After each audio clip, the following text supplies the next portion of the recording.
ગોપાલભાઈ, સૌથી પહેલાં તો પ્રધાનમંત્રી મોદીને સરદાર રત્ન એવોર્ડ અપાયો છે. તમે કેમ ના ગયા? આ કોઈ ભારત રત્ન તો છે એની સરકારી ઓથોરાઇઝેશન હોય તો દરેક સંસ્થા પોતાના એવોર્ડ બનાવે, એ એવોર્ડ પોતાને જેને મજા આવે ને આપી દે. તો પેટ્રોલ અને ડીઝલનો બગાડ કોણ કરે છે? આ ભાજપની રેલીઓમાં હજારો બસો મૂકવામાં આવે છે, ખાલી બસ જાય છે ને ખાલી બસ આવે છે. તો સલાહ પ્રધાનમંત્રી આપણને ક્યાં દેવાની છે બેન? તો સોનાની સૌથી વધુ ખરીદી 2 નંબરિયાઓ કરે છે. એમાં સરકારી માણસો, ભાજપના નેતાઓ, કોન્ટ્રાક્ટરો આ તે જે કાળું કમાણી કરે છે સોનું ખરીદે છે. પ્રધાનમંત્રી તો ક્યાં છે કોઈને ખબર નથી. અને દેશ કે અત્યારે બધું ભગવાન ભરોસે હાલે છે. ધારો કે એક માણસ ગાંડો હોય અને એક બહુ ડાયો હોય, અને બંને વ્યક્તિ આવીને તમને એક જ મુદ્દા ઉપર સલાહ આપે તો તમે કોની સલાહ માનો? સમજદાર હોય. હા, તો ગૃહમંત્રી અને રાજ્યના પોલીસ વડા આ બેમાંથી તમને ડાયો માણસ કોણ લાગે છે? ભગવાનના હાથ છે. કોણ તમને ખરેખર ભણેલ ગણેલ ઠરેલ બુદ્ધિનો થોડોક વિચારશીલ માણસ લાગે છે? રીલો બનાવવા માટે પોલીસ છે? દુનિયાના કયા દેશમાં અને ભારતના કયા રાજ્યમાં પોલીસ રીલો બનાવે છે? તમને કહો ગુજરાતનો કાયદો અલગ તો નથી? તમાશો કરી નાખ્યો, પોલીસની આબરૂ ધૂળ ધૂળ થઈ ગઈ ને ત્યારે ડીજીપીએ કહેવું પડ્યું કે હવે બસ કરો. પોલીસની ઉપર માછલા ધોવાય છે, મજાકનું પાત્ર બની ગયા છે પોલીસ પોતે. એટલે એણે કીધું છે. બાકી હર્ષ સંઘવી તો હજુ તમાશો ઈચ્છે છે, રીલ બનાવો મજા કરો. 1 કરોડ છોકરા જે પરીક્ષા આપવાના છે એ પરીક્ષા ભાજપ સરકારથી તો લેવાતી નથી ટાઈમે. ઈ ભાજપ વાળા એમ કહે છે કે એક દેશ એક ચૂંટણી, 1 નેશન 1 ઇલેક્શન. એક જ દિવસમાં આખા દેશનું ચૂંટણી. 100 કરોડ લોકોની પરીક્ષા એક દિવસમાં લેવાની ફાંકા ફોજદારી છે. લેવાતી નથી 1 કરોડ લોકો. ગુજરાત મોડેલ બેન શું છે કે દૂરની વાત. ગુજરાતમાં ઉભા રહો તો કે બંગાળમાં આમ થઈ ગયું, કાશ્મીરમાં આમ થઈ ગયું, કેરળમાં આમ થઈ ગયું, પાકિસ્તાનમાં આમ છે, બીજા દેશોમાં આમ છે. ગુજરાતમાં બધું. કોઈ દિવસ ભાજપનો નેતા ગુજરાતના જે ગામમાં ઊભો રહીને બોલતો એ ગામની વાત કરે છે? ન કરે. 2047ની વાત કરે છે, અમૃતકાળ આવશે. પહેલા 2014માં નવી સરકાર આવી ને ત્યારે એણે 2019ની વાત કરેલી કે 19 સુધીમાં આપણે આમ કરી નાખશું. 19માં 35ની વાત ચાલુ કરી. હવે 35ની નજીક પહોંચ્યા એટલે 47ની. નજીકનું હશે જ નહીં. આનું નામ ગુજરાત મોડેલ. દૂરની જ વાત આખી. પણ હવે ભાજપવાળા એમ કહે છે કે આપણે વિશ્વગુરુ થઈ ગયા છીએ.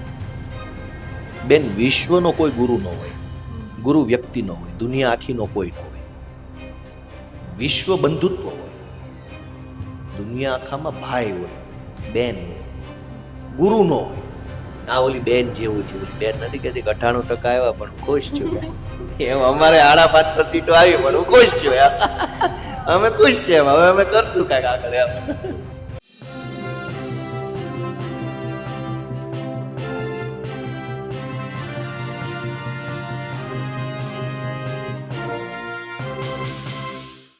આજે અમદાવાદમાં આમ આદમી પાર્ટીની પ્રેસ કોન્ફરન્સ હતી, જ્યાં આપના ધારાસભ્ય ગોપાલ ઇટાલિયાએ પ્રદેશ સંગઠનના નવા નામોની જાહેરાત કરી. ત્યારે ન્યૂઝ પોર્ટરે પણ ગોપાલ ઇટાલિયા સાથે ખાસ વાતચીત કરી હતી. નીટના પેપર લીકથી લઈને પ્રધાનમંત્રી મોદીને સરદાર રત્ન એવોર્ડ મળ્યો, આ તમામ મુદ્દે આપણે તેમની સાથે ખાસ વાતચીત કરી હતી. નમસ્કાર, હું છું ચંદ્રિકા પુત્ર નિરાલી મહેરિયા. તો આવો જોઈએ ગોપાલ ઇટાલિયાનો સમગ્ર ઇન્ટરવ્યુ. નમસ્કાર, હું છું ચંદ્રિકા પુત્ર નિરાલી મહેરિયા અને આજે આપણી સાથે છે આમ આદમી પાર્ટીના ધારાસભ્ય ગોપાલ ઇટાલિયા. ગોપાલભાઈ, સૌથી પહેલા તો પ્રધાનમંત્રી મોદીને સરદાર રત્ન એવોર્ડ અપાયો છે. તમે કેમ ના ગયા? એટલે ના જવાનો એવો કોઈ પ્રશ્ન નથી. હું બીજા કાર્યક્રમમાં હતો અને બધા અલગ અલગ અમારે ત્યાં વિસ્તારમાં વિસાવદરમાં થોડા કાર્યક્રમ હતા, એમાં હું હાજર હતો. એટલે તમને લાગે છે કોઈ પાટીદારને આપવો જોઈતો તો એવોર્ડ? મને એમ લાગે છે કે કોઈ પણ માણસને કોઈ પણ એવોર્ડ આપીએ એ તો આપણા, ધારો કે હું એમ કહું કે ભાઈ ગોપાલ ઇટાલિયા રત્ન એવોર્ડ તમને દઈ દેવો છે, તો મારો એવોર્ડ છે ને તમને દઈ દીધો, એમાં શું છે? આ કોઈ ભારત રત્ન તો છે એની સરકારી ઓથોરાઇઝેશન હોય તો દરેક સંસ્થા પોતાના એવોર્ડ બનાવે, એ એવોર્ડ પોતાને જેને મજા આવે ને આપી દે. એટલે તમે એમ કહેવા માંગો છો આખા સમાજ નથી આમાં? સમાજ નો હોય, સંસ્થા હોય. સમાજની અંદર એટલી બધી વિવિધતા છે. તમે સમજો કે સમાજની અંદર ગરીબાઈ છે, અમીરાઈ છે, સમાજમાં વેપારી છે, મજૂરી છે, સમાજમાં વિદ્યાર્થી છે, શિક્ષક છે, સમાજમાં આમ આદમી પાર્ટી વાળા છે, ભાજપ વાળા છે, કોંગ્રેસ વાળા છે, નિષ્પક્ષ વાળા છે, નોટા વાળા છે. તો આખો સમાજ નો કહેવાય ક્યાંય. કોઈ પણ પાર્ટી માટે કોઈ પણ ઘટનામાં આખો સમાજનો હોય, પણ સમાજનો કેટલોક વર્ગ હોય, 10% વર્ગ હોય, 60% વર્ગ હોય, 80% વર્ગ હોય, એવું બને.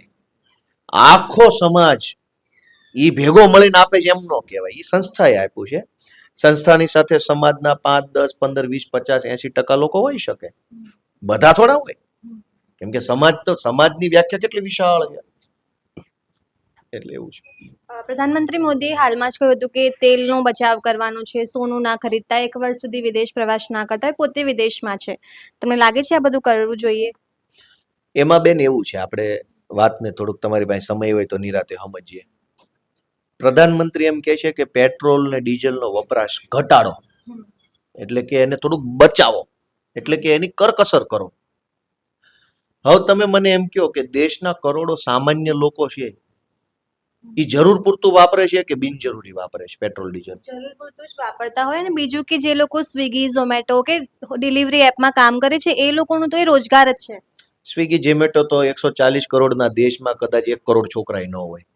હું તમને 140 કરોડના દેશમાં 80 કરોડ લોકો છે, એ જરૂર પૂરતું જ પેટ્રોલ ડીઝલ વાપરતા હશે કે બગાડ કરતા હશે? એવું પ્રધાનમંત્રીની નજરે અથવા તમારી નજરે શું લાગે છે તમને? જરૂર પૂરતું વાપરતા. જરૂર પૂરતું જ. તમે મીડિયામાં છો તો તમારે જરૂર પડી તો 2 વ્હીલ લઈને તમે મારી ઓફિસે આવ્યા, અહીંથી આ ઇન્ટરવ્યુ પૂરું કરીને 2 વ્હીલ લઈને ફરવા વયા જશો ક્યાંય? ખાલી રખડશો એમ જ રોડ ઉપર ચક્કર મારશો? નહીં મારો. ક્યાં જશો? ઓફિસે પાર્કિંગ કરીને બેસી જશો. કરોડો લોકો જરૂર પૂરતું જ પેટ્રોલ ડીઝલ વાપરે છે. જે લોકો નોકરી કરે છે, જે લોકો વેપાર કરે છે, જે લોકો ધંધો કરે છે, બધા જ લોકો પોતાને રોજે રોજ ઘરેથી ઓફિસ જવા માટે, ઓફિસથી કોઈ કામે જવા માટે, કોઈ કામથી કોઈ બીજા કામે જવા માટે જેટલા પેટ્રોલ ડીઝલની જરૂર પડે એટલું જ વાપરે છે. હવે જ્યારે તમારે જરૂર છે એટલું જ ડીઝલ પેટ્રોલ વાપરો છો, તો પ્રધાનમંત્રી કોને આ સલાહ આપે છે કે ઓછું વાપરજો? એક ખેડૂત છે દાખલા તરીકે, એ ટ્રેક્ટરમાં ડીઝલ વાપરે છે, તો ખેડૂતને 10 વીઘાનું ખેતર ખેડવા માટે જેટલી જરૂર હશે એટલું ડીઝલ વાપરશે કે વધારે વાપરશે? આ કાંઈ થોડું મફત મળે છે કે વેડફી નાખશે? દેશના કરોડો લોકો બેન જેટલી જરૂર પડે એટલું જ પેટ્રોલ, એટલું જ ડીઝલ વાપરે છે. કોઈની પાસે બગાડવાનો ટાઈમે નથી, એવા પૈસાય નથી કે ખાલી ખાલી આખો દિવસ રોડ ઉપર ફર્યા કરે. તો પેટ્રોલ અને ડીઝલનો બગાડ કોણ કરે છે? આ ભાજપની રેલીઓમાં હજારો બસો મૂકવામાં આવે છે, ખાલી બસ જાય છે ને ખાલી બસ આવે છે. તો સલાહ પ્રધાનમંત્રી આપણને ક્યાં દેવાની છે બેન? આપણે ક્યાં બગાડ જ કરીએ છીએ? આપણે જરૂર હોય, મારે વિસાવદરથી અમદાવાદ આવવું હોય તો એટલું જ ડીઝલ વાપરવાનું છે. હવે એમાં ભાજપના કોઈક અંધભક્તો એમ કહે છે કે બસમાં આવી જાવ ને ટ્રેનમાં આવી જાવ. હવે એમણે સ્ટન્ટ ચાલુ કર્યા ટ્રેનમાં આવવાનું. કેટલાક લોકો હોય સમાજના કે જે વ્યવસ્થા સંભાળતા હોય, સિસ્ટમ સંભાળતા. યાદ રાખજો, ગૃહમંત્રી, ધારાસભ્યો, કલેક્ટરો, એસપી, પ્રધાનમંત્રી, આ બધા લોકો સિસ્ટમ સંભાળે છે. એના માટે ઝડપથી કોઈ જગ્યાએ પહોંચવું, ઝડપથી ત્યાં પૂરું કરીને ઝડપથી બીજે જવું એ જરૂરી હોય છે. એટલે ઈ જ્યારે ટ્રેનમાં ચડીને સ્ટન્ટ નાખે કે પ્રધાનમંત્રીની અપીલને ધ્યાને લઈ અને હું આજે ટ્રેનમાં આવ્યો, તો મહાનતા નથી, એ મૂર્ખતા છે. ભાઈ, તમે સિસ્ટમ સંભાળનારા માણસ છો, તમારું ઝડપથી વિસાવદરથી ગાંધીનગર પહોંચવું જરૂરી છે. ગાંધીનગરમાં ઝડપથી કામ પતાવીને ઝડપથી પાછું તમારું જુનાગઢ પહોંચવું જરૂરી છે. કોઈ સામાન્ય માણસ આખી રાત ટ્રેનમાં બેસીને ગાંધીનગર આવે તો ઠીક છે કે એની પાસે એક જ કામ છે, એને સિસ્ટમ નથી સંભાળવાની, એને પોતાની જાત સંભાળવાની છે. હવે આ લોકો એવો સ્ટન્ટ ચાલુ કર્યો કે કોઈક ટ્રેનમાં બેસી રહ્યું છે, કોઈક સાયકલ ચલાવી રહ્યું. એટલે ભાઈ, તમારે એ નથી કરવાનું. અને 500 મીટર ગાડી ધારાસભ્યની ઓછી ચાલશે, એનાથી જે પેટ્રોલ બચશે એ પેટ્રોલથી દેશ ચંદ્ર ઉપર પહોંચી જાય. તો બેન, પહેલો મુદ્દો એ છે કે પેટ્રોલ અને ડીઝલ કરોડો લોકો જરૂર પૂરતું જ વાપરે છે. બિનજરૂરી પેટ્રોલ, બિનજરૂરી ડીઝલ ભાજપની સભાઓમાં, રેલીઓમાં સરકારી અધિકારીઓ આ બધા વાપરે છે. તો સલાહ એને આપો કે માપનું વાપરે. આપણે તો ક્યાં, બરાબર. બીજી વાત, પ્રધાનમંત્રીજી એમ કહે છે કે ભાઈ સોનું હમણાં ન ખરીદતા. તમે છેલ્લે ક્યારે સોનું લીધેલું? કયો, તમે તો મહિલા છો, આપણે ત્યાં મહિલાઓ સોના સાથે વધારે ઇમોશનલી કનેક્ટ હોય. ક્યારે લીધેલું છેલ્લે સોનું? મને ખ્યાલ નથી, મમ્મી લોકો જોતા હોય. મમ્મીએ ક્યારે લીધું યાદ છે કઈ? કોઈની પાસે પૈસા જ નથી. મોદીજી સલાહ કોને આપે છે સોનું નહીં લેતા? એમ કાંઈ પૈસા જ નથી, લીધું જ નથી 10 વર્ષથી સોનું. અને સોનું કોણ ખરીદે છે? જેના ઘરે અત્યંત જરૂર પડે, લગ્ન આવે, જન્મ આવે, કંઈક ધાર્મિક કોઈ એવી પ્રક્રિયા આવે, શુભ પ્રસંગ આવે, તો જરૂર પૂરતું સોનું ગરીબો લે છે. એટલું સોનું લેવાથી કઈ દેશ અમીર નથી થવાનો, દેશ બરબાદ નથી થવાનો. જે લોકોને કાળી કમાણી બેન થાય છે ભ્રષ્ટાચારની, ધારો કે અમદાવાદમાં ભાવનગરના કલેક્ટર હોય ને, જમીનની 4-5 ફાઇલોમાં સહી કરવા પેટે એને 3 કરોડ રૂપિયા મળ્યા, તો 3 કરોડનું શું કરવું પડે? મમરા લેવાય. મમરા લે તો 3 કરોડના મમરા મૂકવા ક્યાં? તો 3 કરોડના નાના નાના સોનાના બિસ્કિટ લઈ લે ને, એટલે એક લોકરમાં પડ્યા રહે. તો કરોડો રૂપિયાનું સોનું જેના ખિસ્સામાં 2 નંબરના રૂપિયા છે એ લોકો ખરીદે છે. ગરીબ માણસે તો છોકરાને વીટી કરાવી હોય તો લોન લેવી પડે છે. એની પાસે ક્યાં સોનું લેવાના પૈસા? કરોડો રૂપિયાનું સોનું 2 નંબરની કમાણી વાળા લે છે. ધારો કે ભાજપનો કોઈ નેતા ધારાસભ્ય બની જાય, મંત્રી બની જાય, સરકારી કોન્ટ્રાક્ટમાંથી 100 કરોડ કમાય, શું કરે? એનું કઈ લોઢું લેવાય નહીં, મૂકવું ક્યાં? મમરા લેવાય નહીં, મૂકવા ક્યાં? લાકડું લેવાય નહીં, મૂકવું ક્યાં? તાંબુ, પિત્તળ, સ્ટીલ કઈ લેવાય નહીં, મૂકવું ક્યાં? એનું સોનું જ લેવું પડે. કેમ કે સોનું એક જગ્યાએ મૂકી શકાય, આટલું સોનું હોય તો 10 કરોડનું થઈ જાય. તો સોનાની સૌથી વધુ ખરીદી 2 નંબરિયાઓ કરે છે. એમાં સરકારી માણસો, ભાજપના નેતાઓ, કોન્ટ્રાક્ટરો, આ તે જે કાળું કમાણી કરે છે એ સોનું ખરીદે છે. અને સોનું, કેમ કે સોનું છે એ લિક્વિડિટી છે, એટલે પ્રધાનમંત્રી આપણને સલાહ આપવાની જરૂર નથી. એ કાળા બજારિયા જે સોનું ખરીદી લોકરો ભરી લીધા છે ને, એને કહેવાની જરૂર છે. ખાસ કરીને આજે સૌરાષ્ટ્રમાં ઘણા બધા ગામડાઓમાં લાઈન લાગી રહી છે. ઘણા ખેડૂતો આખી રાત પેટ્રોલ પંપે સૂઈ ગયા ડીઝલ માટે, પેટ્રોલ માટે. તમને લાગે છે આનાથી અત્યારે ખેડનો પણ સમય છે? અત્યારે ડીઝલની જરૂરિયાતનો સૌથી મહત્વનો તબક્કો ચાલુ છે. હવે આ વાવણી ચાલુ થશે હમણાં, એટલે ખેતરને ખેડવું પડે, સાહ નાખવા પડે. અત્યારે હવે ડીઝલ નથી મળતું. પ્રધાનમંત્રી તો ક્યાં છે કોઈને ખબર નથી. અને દેશ કે અત્યારે બધું ભગવાન ભરોસે હાલે છે. તો આ પરિસ્થિતિનો જવાબદાર કોણ? અને અત્યારે ડીઝલ નહીં મળે. હવે મોસ્ટ ઓફ ખેતી ટ્રેક્ટર આધારિત છે. બળદ તો છે જ નહીં. ટ્રેક્ટર ચાલશે જ નહીં તો આ વખતે ખેતી જ નહીં થાય. તો કેવી રીતે વાવણી થશે? વાવણી નહીં થાય તો હજારો કરોડો ખેતરોની અંદર જે પાક દર વર્ષે પાકે છે એ પાકશે જ નહીં. માત્ર ખેડૂતનું નુકસાન નથી, ખેડૂતના ઘરમાં તો પોતાને ખાવા પૂરતું પડ્યું જ હોય. કરોડો હેક્ટર જમીનમાં જો આ વખતે વાવણી નહીં થાય, અનાજનું ઉત્પાદન ઓછું થશે, તો માર્કેટમાં અનાજની શોર્ટેજ નહીં ઊભી થાય. ખેડૂતનું નહીં, આ માર્કેટમાં શોર્ટેજ ઊભી થવાની છે. ખાસ કરીને હવે ડીજીપીએ પરિપત્ર બહાર પાડ્યો છે કે વરઘોડો તો નીકળવાનો નથી. જ્યારે હર્ષસંઘવી કહેતા હતા કે વરઘોડો તો નીકળશે, એટલે અંદર કઈ ડખા છે આ લોકોના? એના હું ડખા હોય તો આપણને કેમ ખબર પડે? પણ તમે પોતે પોલીસમાં રહી ચૂક્યા છો, તો જે આ સરઘસ નીકાળતા હતા એને લઈને શું વિચારો છો? ધારો કે એક માણસ ગાંડો હોય અને એક બહુ ડાયો હોય, અને બંને વ્યક્તિ આવીને તમને એક જ મુદ્દા ઉપર સલાહ આપે, તો તમે કોની સલાહ માનો? સમજદાર હોય એની. હા, તો ગૃહમંત્રી અને રાજ્યના પોલીસ વડા, આ બેમાંથી તમને ડાયો માણસ કોણ લાગે છે? ભગવાનના હમ છે. કોણ તમને ખરેખર ભણેલ ગણેલ ઠરેલ બુદ્ધિનો થોડોક વિચારશીલ માણસ લાગે છે? બોલતા નહીં, ખાલી દાંત કાઢો એટલે હું સમજી જાઉં છું. એટલે અમે તો ના કહી શકીએ ને. એ તો તમારી સ્માઇલ કહી દે ને. તો પછી બેન બધાને ખબર પડે છે કે આ ધંધો હારો નથી. આ રીલ બનાવવાના ચક્કરમાં તમે ગુજરાતની કાયદો અને વ્યવસ્થાની પથારી ફેરવી નાખી. રીલો બનાવવા માટે પોલીસ છે? દુનિયાના કયા દેશમાં અને ભારતના કયા રાજ્યમાં પોલીસ રીલો બનાવે છે? તમે મને કહો, ગુજરાતનો કાયદો અલગ તો નથી? BNS નો કાયદો આખા દેશમાં લાગે છે, ભારતીય ન્યાય સંહિતા.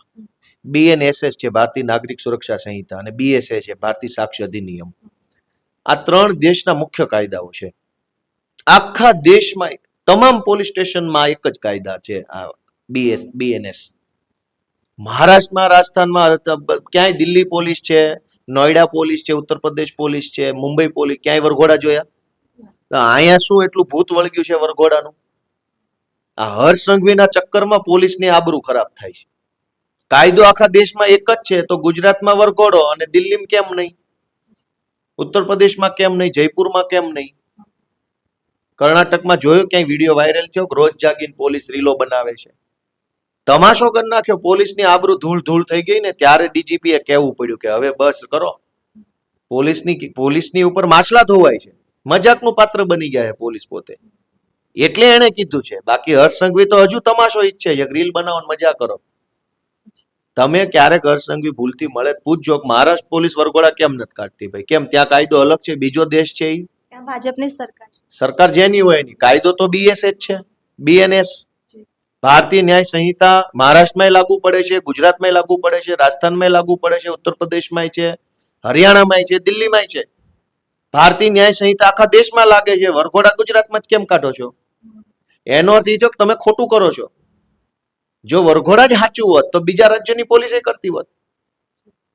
એટલે રીલ બનાવવાના ચક્કરમાં પોલીસની ઇજ્જત ખરાબ કરવાનું કામ આ ભાજપની સરકારે કર્યું છે. અને હવે આ તો ડીજીપી સાહેબે સારું કહેવાય, છેલ્લે છેલ્લે થાકીને કંટાળીને જે નિર્ણય કર્યો એ સારું કહેવાય. મોડા તો મોડા, પણ કીધું તો ખરું. હજુ બંધ કરી દે તો જનતા માટે સારું છે. આ રીલ બનાવી એનાથી જનતાને નુકસાન છે. ખાસ કરીને હવે નીટના પેપરની વાત કરીએ. જે રીતે પેપર લીક થયું, એજ્યુકેશન મિનિસ્ટર છે ધર્મેન્દ્ર પ્રધાન કે પ્રધાનમંત્રી મોદી હોય, તમને લાગે છે એમને વાત કરવી જોઈએ આ વિશે? દેશના શિક્ષણ મંત્રી ધર્મેન્દ્ર પ્રધાન છે એ વાતની તમને કે દિવસે જાણ થઈ? ખરા દિલથી બોલજો. ખબર જ હોય ને, મીડિયામાં છે તો. નહીં, ક્યારથી ખબર હતી? જ્યારથી બન્યા ત્યારથી. એટલે ખબર તો હોય ને કોણ પ્રાઇમ મિનિસ્ટર છે, કોણ હોમ મિનિસ્ટર છે. કોઈને કઈ ખબર જ નથી કોણ મંત્રી. આ તો પેપર લીક થયું ત્યારે ખબર પડી કોક શિક્ષણ મંત્રી છે આ રાજ્યમાં, દેશમાં. કોક શિક્ષણ મંત્રી છે ઈ ત્યારે ખબર પડે છે જ્યારે આ પેપર લીક થાય. તો દુર્ભાગ્ય જોવો દેશનું. હવે ઈ મંત્રી છે, ઈ વાતની જાણ જ લીક થવાના કારણે થઈ હોય તો હવે ઈ મંત્રીને ફરિયાદ શું કરવાની? અને આના આ ભાજપ વાળા, તમે મને એમ કહો કે એક પેપર છે નીટનું, એ દેશના કેટલા લાખ કે કરોડ બાળકોએ પરીક્ષા આપતા છે અંદાજિત? ગુજરાતમાં લગભગ 75,000 વિદ્યાર્થીઓ આપી હતી એક્ઝામ. આખા દેશના 1 કરોડ બાળકો તો નહીં હોય? નહીં હોય. 1 કરોડ બાળકો નહીં હોય, હું એમ તમને કહું છું. દેશ 140 કરોડનો છે, એમાં 80-90 કરોડ કે 100 કરોડ લોકો મતદારો છે અંદાજિત. એમાંથી 1 કરોડ છોકરા જે પરીક્ષા આપવાના છે, એ પરીક્ષા ભાજપ સરકારથી તો લેવાતી નથી ટાઈમે. ઈનાય ભાજપ વાળા એમ કહે છે કે એક દેશ એક ચૂંટણી, વન નેશન વન ઇલેક્શન. એક જ દિવસમાં આખા દેશનું ચૂંટણી. 100 કરોડ લોકોની પરીક્ષા એક દિવસમાં લેવાની ફાંકા ફોજદારી છે. લેવાતી નથી 1 કરોડ લોકોની. તો કોક તો પૂછો એને હાલી હું નીકળ્યા છો ખપ ખપ કરતા? કોઈ તો પૂછે? વન નેશન વન ઇલેક્શન એટલે એક જ દિવસમાં આખા દેશના તમામ રાજ્યોની વિધાનસભાની અને લોકસભાની ચૂંટણી. 100 કરોડ લોકોનું મતદાન એક દિવસમાં. તમારે એવડું કરવાની વાતો કરવી છે, પરીક્ષા થતી નથી. આમાં હું બોલવું હવે? તમે કહો, તમે ભણેલા માણસ છો. હવે ખાસ કરીને ખેડૂતોની વાત કરીએ તો અમને તો સવારથી કોલ્સ પણ આવી રહ્યા છે કે ઘણી જગ્યાએ વીજ લાઈન જબરજસ્તી નખાઈ રહી છે. અદાણીની જે કંપની છે વીજ લાઈનની, ત્યાં ખેડૂતોને ઉપરથી દબાવવામાં આવી રહ્યા છે. એમનું જ ખેતર છે તેમ છતાં ખેડૂતોને મેં આ વખતે વિધાનસભામાં એક પ્રાઇવેટ મેમ્બર બિલ રજૂ કર્યું છે, ઇલેક્ટ્રિસિટી એમેન્ડમેન્ટ બિલ 2026. અત્યારે દેશના કાયદામાં ખાનગી કંપનીઓ જે વીજળીની લાઈનો નાખે, એ લાઈનો નાખવા બદલ ખેડૂતોને વળતર આપવાની કોઈ જોગવાઈ કાયદામાં ક્યાંય છે નહીં. ઈ વાતનો ફાયદો લઈને ભાજપ અને કંપની બંને સેટિંગ કરી અને ખેડૂતોના ખેતરમાં થાંભલા નાખી જાય છે. મેં જે બિલ મૂક્યું છે, કાયદો મૂક્યો છે વિધાનસભામાં, એમાં મેં એવી જોગવાઈ રજૂ કરી છે કે ખેડૂતની જે જમીનમાં થાંભલો નાખવામાં આવે છે એમાં એને પહેલા તો જમીનની કિંમત ઘટે છે ને એનું વળતર સૌથી પહેલા આપવાનું. આપણી જમીન હોય 10 લાખનો વીઘો, પછી કંપનીનો થાંભલો કોઈ પણ ખૂણે આવે એટલે જમીન આખાની કિંમત ડાઉન થાય. તો પહેલા જમીનમાં થાંભલો નાખવાનું નહીં, જમીનની કિંમત ઘટીને એનું વળતર પહેલા લઈ આવો, પછી થાંભલો નાખવાનું વળતર. પછી તમે તમારા થાંભલાને મેન્ટેનન્સ કરવા માટે તમે વર્ષમાં 2 વાર 4 વાર હાલીને મારે ત્યાં આવશો ને, એ રાઇટ ઓફ વે હાલવાના રસ્તાનું વળતર આપો મને. તમે કાંઈ હવામાંથી દાવવાનું નથી. દર 2 મહિને ગાડીઓ લઈને આવશો તો કાંઈ બાપાની પેઢીઓ છે ગમે ત્યાં આવશો? તે હાલવાનું વળતર આપો. અને ભવિષ્યમાં મારે જ્યારે જમીન એને કરાવવાની થાય, બાંધકામ કરવાનું થાય, ત્યારે હું જેટલા ભાગમાં બાંધકામ નથી કરી શકતો, થાંભલો હોવાના કારણે એટલા ભાગ મારો એને નહીં થાય, તો ઈ જમીન તમારે મારી પાસેથી ફરજિયાત ઈ વખતના માર્કેટ ભાવે વેચાતી લઈ લેવાની. ખાલી વન ટાઈમ વળતર આપવા વાત થોડી પતે છે. તમે સમજો 10 વીઘાનું ખેતર છે, એમાં કોઈ ખૂણા પર થાંભલો આવ્યો, હવે મારે 10 વીઘાને ખેતર એને કરાવવું છે, બાંધકામ કરવું છે, તો થઈ શકશે 10 ના થઈ શકે. ઓલી થાંભલાવાળી જગ્યા બાકી રહી જાય. તો મારે ત્યાં બાંધકામ કરવાનો જે હક હતો એ હક તો ગયો મારો. તો એનો વળતર કોણ આપશે મને? એ બાંધકામ મારે હું નથી કરી શકતો એનું. તો એ જમીન કંપનીએ જે દિવસે ખેડૂતને બાંધકામ કરવાનું, જે વર્ષમાં મન થાય એ વર્ષે જે માર્કેટ ભાવ હોય, માર્કેટનો ભાવ, એ ભાવથી ખરીદી લેવાનો એટલો ટુકડો, અને હાથ બાર એના નામે કરાવી લેવાનો. આવો કાયદો મેં વિધાનસભામાં મૂક્યો છે. હાલ પૂરતું તો શું છે, હવે આ દાદાગીરીથી હાલે છે, પોલીસ ભાડે લઈ આવીને કરે છે. જનતા જાગૃત થાય તો આનો રસ્તો નીકળે. હવે ખાસ કરીને ક્યાંય પણ ઇલેક્શન હોય એટલે ભાજપ ગુજરાત મોડલની વાતો કરતી હોય, પણ નીતિ આયોગના આંકડા પ્રમાણે 3000 જેટલી એવી શાળાઓ છે જ્યાં એક જ શિક્ષક છે અને 60 થી વધુ એવી શાળાઓ છે જ્યાં 0 વિદ્યાર્થી છે. એ તો બેન અમે તો વર્ષોથી કહીએ છીએ. ગુજરાત મોડલ એટલે છાપા, ટીવી, સોશિયલ મીડિયાની અંદર ભ્રમ ફેલાવવાનો, લોકોની આંખમાં ધૂળ નાખવાની અને દૂરનું દ્રશ્ય બતાવવાનું, નજીકનું નહીં. જૂના જમાનામાં આપણે ભણતા ને તો શાળામાં એવું કહેતા કે કુદરતી દ્રશ્ય દોરો. ખબર છે બાળકોને? ક્યારે એવું કીધું કે આ તમારો ક્લાસરૂમ દોરો? શું કામ? ક્લાસરૂમ દોરે તો હળિયા દોરવા પડે, તૂટેલું ટેબલ દોરવું પડે, સાહેબ નથી એટલે ખાલી રૂમ દોરવો પડે. એટલે કુદરતી દ્રશ્ય 2 ઝાડવા, 2 ઝરણા, 1 સૂર્ય ને હોડીને 4 પંખી આમ કરતા દોરો એટલે સુંદર દ્રશ્ય બને. એ દૂરનું દ્રશ્ય થયું. ક્લાસરૂમમાં બેસીને એમ કહેવામાં આવે કે તમે દૂરનું દ્રશ્ય દોરો, એટલે અહીંનું છોડો. ગુજરાત મોડેલ બેન શું છે કે દૂરની વાત. ગુજરાતમાં ઉભા રહ્યો તો કે બંગાળમાં આમ થઈ ગયું, કાશ્મીરમાં આમ થઈ ગયું, કેરળમાં આમ થઈ ગયું, પાકિસ્તાનમાં આમ છે, બીજા દેશોમાં આમ છે. ગુજરાતમાં બધું. કોઈ દિવસ ભાજપનો નેતા ગુજરાતના જે ગામમાં ઉભો રહીને બોલતો ઈ ગામની વાત કરે છે? ન કરે. 2047 ની વાત કરે છે, અમૃત કાર્ડ આવશે. પહેલા 2014માં નવી સરકાર આવી ને ત્યારે એને 2019 ની વાત કરેલી કે 19 સુધીમાં આપણે આમ કરી નાખશું. 19માં 35 ની વાત ચાલુ કરી. હવે 35 ની નજીક પહોંચ્યા એટલે 47 ની. નજીકનું હશે જ નહીં. આનું નામ ગુજરાત મોડેલ. દૂરની જ વાત આઘી. એટલે કઈ કોઈને ખબર ના પડે. પણ હવે ભાજપ વાળા એમ કહે છે કે આપણે વિશ્વગુરુ થઈ ગયા છીએ. બેન, વિશ્વનો કોઈ ગુરુ ન હોય, ગુરુ વ્યક્તિ ન હોય, દુનિયા આખીનો કોઈ ન હોય. વિશ્વ બંધુત્વ હોય, દુનિયા આખામાં ભાઈ હોય, બેન હોય, ગુરુ ન હોય. હવે હું એમ કહું કે આપણો દેશ વિશ્વગુરુ બને તો એ ગમતી વાત તો છે, પણ જર્મની માની લેશે કે ભારત મારો ગુરુ છે? એમ માની લેશે? ઓસ્ટ્રેલિયા વાળા કહેશે કે ના રેડી, કાંઈ વાંધો, ભારત અમારો ગુરુ છે ને અમે એના ચેલકાઓ કહેશે? કોઈ દેશ બીજા દેશને પોતાનું ગુરુ માને? તો વિશ્વનો ગુરુ કેવી રીતે બનાય? મને તેમ સમજાવવાનું.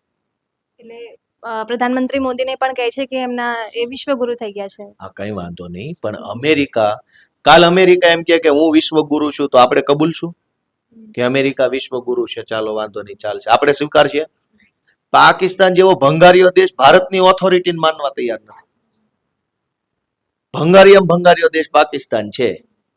ભારત અત્યારે મહાન મજબૂત દેશ છે આપણો. ઓલા ભંગારીયા આપણને માનતા નથી.